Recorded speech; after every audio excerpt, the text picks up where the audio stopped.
반갑습니다. 오늘은 에클레시아의 정치적 소명이라는 주제에 대해 말씀드려 보겠습니다. 예수님께서 마태복음 16장 18절에서 말씀하셨습니다. 내가 이 반석 위에 내 교회를 세우리니. 이 짧은 선언에서 우리가 오늘 교회라고 번역하는 한 단어가 등장합니다. 마태가 기록한 헬라어 에클레시아입니다. 그런데 마태는 왜 당시 유대인 공동체를 가리켜 시나고게, 즉 회당이라는 단어를 쓰지 않으셨을까요? 왜 하필 헬라 세계의 정치적인 용어, 고대 민주주의, 의회의 이름인 에클레시아를 선택했을까요? 오늘은 그 한 단어의 비밀을 따라 가보겠습니다. 에클레시아라는 단어는 두 개의 헬라어로 이루어져 있습니다. 에크와 칼레오입니다. 밖으로 부르다 라는 뜻이죠. 이것을 합하면 밖으로 불러냄을 받은 자들의 모임입니다. 이 단어는 예수님 시대보다 수백 년 전인 고대 그리스의 도시국가, 즉 폴리스에서 이미 쓰이고 있었습니다. 아테네를 비롯한 헬라 세계에서 에클레시아는 도시의 모든 자유시민이 모여 중대한 사안을 결정하는 시민의회였습니다. 외국의 침략에 대하여 전쟁을 선포할 것인지, 아니면 외국과 조약을 맺을 것인지, 또 우리 사회에 어떤 법을 세울 것인지, 이 모든 것을 에클레시아에서 결정했습니다. 그것은 단순한 사람들의 모임이 아니라 공동체의 의사결정을 책임지는 공적 기구였습니다. 그리고 여기서 정말 흥미로운 개념이 하나 등장합니다. 고대 아테네인들은 공적인 일에 관심 없이 오직 개인적 이익만을 좇는 사람을 향해서 특별한 이름으로 불렀습니다. 바로 이디오테스입니다. 이 단어는 오늘날 영어의 이디엇, 즉 바보의 어원이죠. 당시 헬라인들에게 공동체에 대한 책임을 져버리는 것은 단순히 소극적인 태도의 삶이 아니었습니다. 그것은 인간으로서 가장 어리석은 삶이었습니다. 그렇다면 예수님은 아람어로 무슨 단어를 쓰셨을까요? 아마도 히브리어 카할의 아람어형이었을 것입니다. 카할은 구약 성경에서 하나님 앞에 모인 백성의 회중을 뜻하는 단어입니다.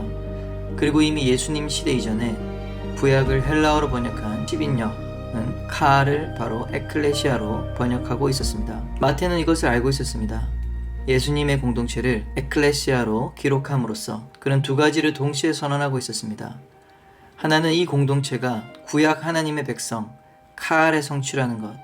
다른 하나는 이 공동체가 헬라 세계가 아는 가장 공적인 기구, 시민의회와 같은 공공성을 가진다는 것입니다. 이것은 매우 의도적인 선택이었습니다. 예수님이 내 에클레시아를 세우리라고 말씀하신 장소가 어디였는지 기억하십니까? 가이사랴 빌립보입니다. 그 도시가 어떤 곳인지 아십니까? 그곳은 로마 황제를 신으로 모시는 신전이 있던 곳이었습니다.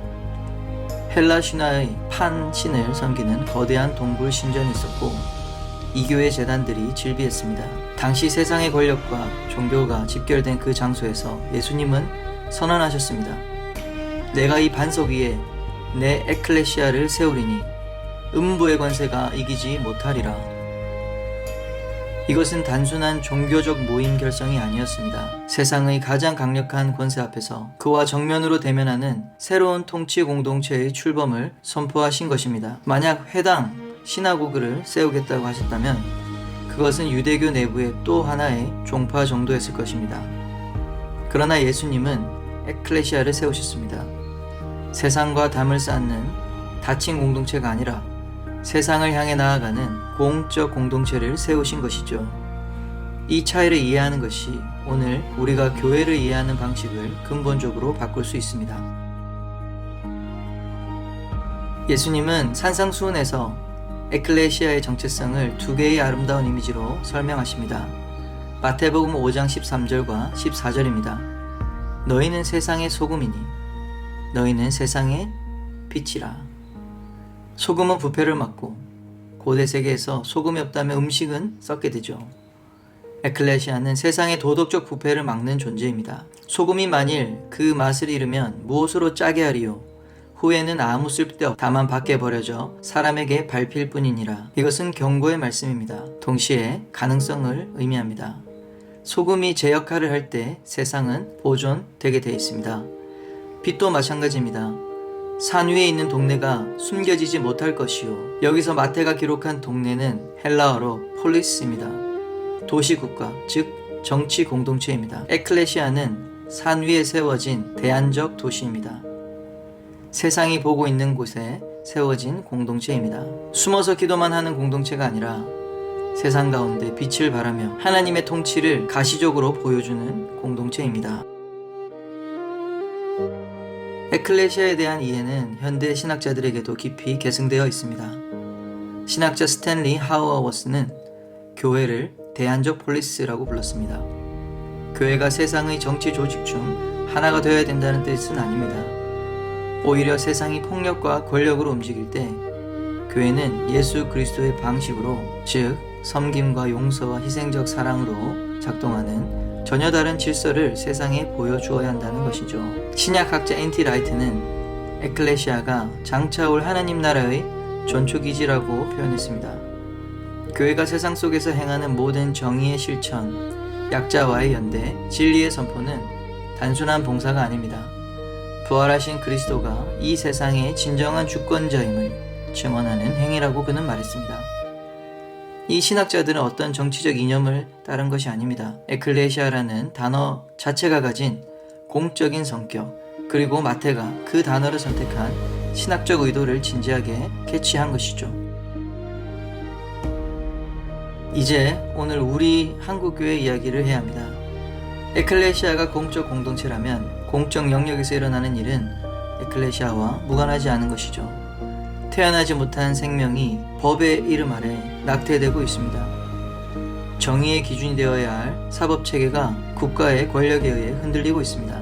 마약 청정 국가였던 우리 한국이 어느새 세계에서 유례 없이 대규모 마약을 유통하는 나라가 되었고, 우리 사회에 깊숙이 침투하여 우리의 자녀들을 위협하고 있습니다. 표현의 자유와 종교의 자유가 점차 사라지고 있습니다. 그리고 지금 이 순간에도 우리의 동포인 북한 주민들은 하나님을 예배할 자유가 없이 살고 있습니다. 에클레시아가 이 현실들을 외면할 때 그것은 단순한 침묵이 아닙니다.